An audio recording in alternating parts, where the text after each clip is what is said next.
In the Netherlands, after the fall of the cabinet, new elections of the Tweede Kamer is taking place on 29th of October.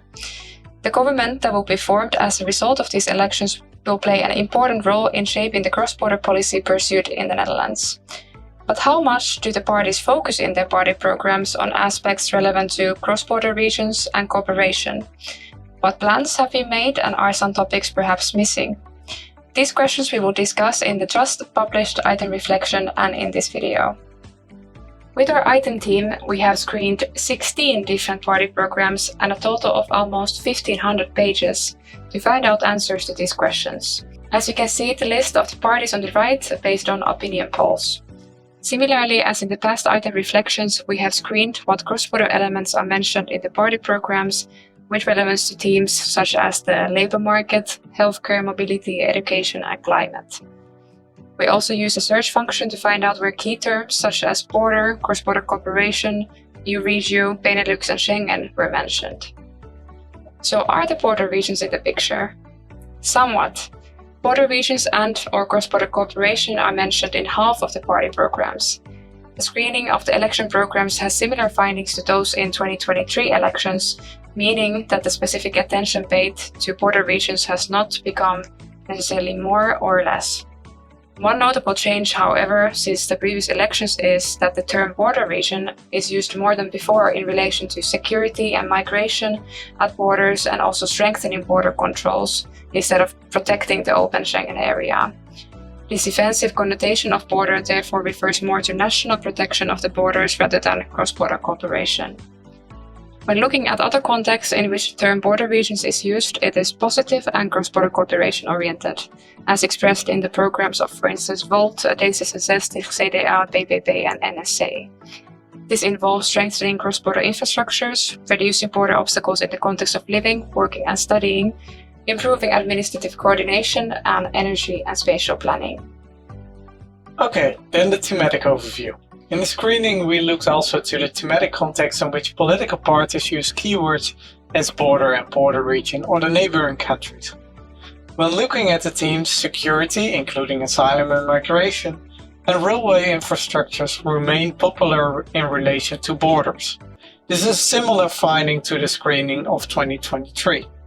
Cross-border and transnational rail was also identified as a relevant theme in the 2023 elections, with item insisting on an integrated view of cross-border and transnational rail and infrastructure. Indeed, transnational infrastructure is not automatically beneficial for border regions, that is the so-called tunnel effect. Well-raised feature in various party programs, both cross-border and transnational, although the emphasis is mainly on transnational and European connections. For instance, the BBB refers to the Neder-Saxon line as an opportunity for cross-border cooperation with Germany. The CDA links cross-border cooperation with regions and neighboring countries to the possibility of utilizing European subsidies for the future-proofing of infrastructure and logistics. Yet it remains vague how exactly. Another emphasized topic in the election programs is asylum and migration. Many parties have formulated ambitions to gain more control over migration, consisting of student migration, labor migration, and/or asylum migration.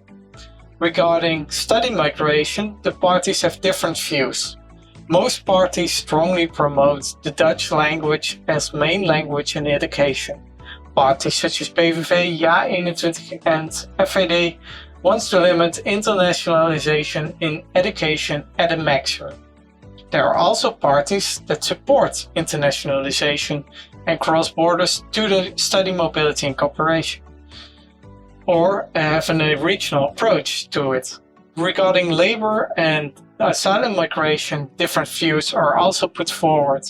Parties such as PVV, FVD, SGP, VVD, JA21 focus on limiting and applying stricter rules on labor and asylum migration. This concerns not only international but also European mobility, thus effectively limiting the European freedoms of movement.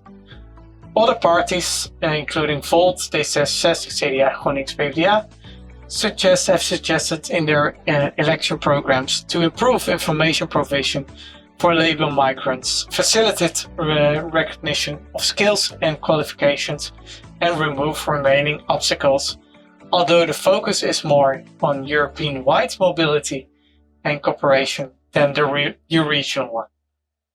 In the 2023 elections, every region counts played a prominent role in many party programs. To a lesser extent, we still see this today. Every region counts is literally quoted again in 4 programs. According to some parties, the effects of policy and legislation must be assessed in advance in border regions, neighboring countries, or cross-border cooperation. Cooperation with regions, such as the relationship between the central government and decentral level, and regional policy and programs are also mentioned in several party programs. Many programs express this desire to facilitate customization per region and a distribution of, for example, facilities as hospitals and subsidies. Within the Dutch assessment framework Beleidskompas, a mandatory quality requirement for border effects has already been in place since mid-2021, which was drawn up on the basis of ITOM's cross-border impact assessment methodology. However, the presence of this on paper is not enough. Adequately and accurately testing policy and legislation for border-specific and region-specific situations requires capacity and expertise. The parties are less specific when it comes to exactly this. The Parliament itself has also a role to play here in continuing monitoring these regional aspects. On the other hand, the question is what further concrete plans and actions the parties have to further develop and facilitate cross-border opportunities for border regions. Particularly relevant here is the fact that the Bridge for EU regulation has just came into force at the European level. This regulation provides for a new mechanism to tackle border barriers, particularly through a so-called cross-border coordination point. Only the party Volt briefly reflect on this. It is relevant to consider this. In fact, together with the Flemish government, the Netherlands has founded the Schakelpunt Grensbelemmering. That can be seen as a pilot for the cross-border coordination point as envisioned under the European regulation. In the future formation of the government, it's certainly important that the Schakelpunt retains attention and support.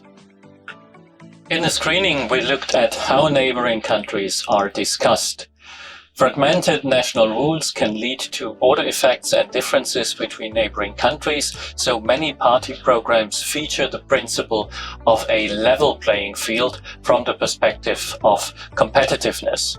The objective here is more to facilitate cross-border entrepreneurship and the completion of the internal market by preventing, in the first place, differences with neighboring countries, also with respect to standards. The aim is to avoid negative effects if own rules are too ambitious. The sectors discussed include water quality, industry and CO2 taxes, flight taxes, nitrogen standards, and agriculture policy measures. So the focus is not so much on better cooperation with the neighbors to increase competitiveness. Half of the parties mention border regions. They refer in the first place to the development in border regions, in particular to cross-border infrastructure, as we have seen. Railway connections is, for instance, a prominent topic. However, cross-border governance and structures are less prominent discussed. This is proven by the fact that cross-border institutions like Euregions or the Benelux are hardly mentioned. Even cross-border governance structures which were set up also by the Dutch government are not mentioned. So this year, for instance, we celebrate 40 years of Schengen. In the Schengen area, where open borders and cross-border mobility are the norm, border controls are becoming normal today. This is in particular the case at the German-Dutch border, where also formal border controls also from the Dutch side, were introduced in December 2024.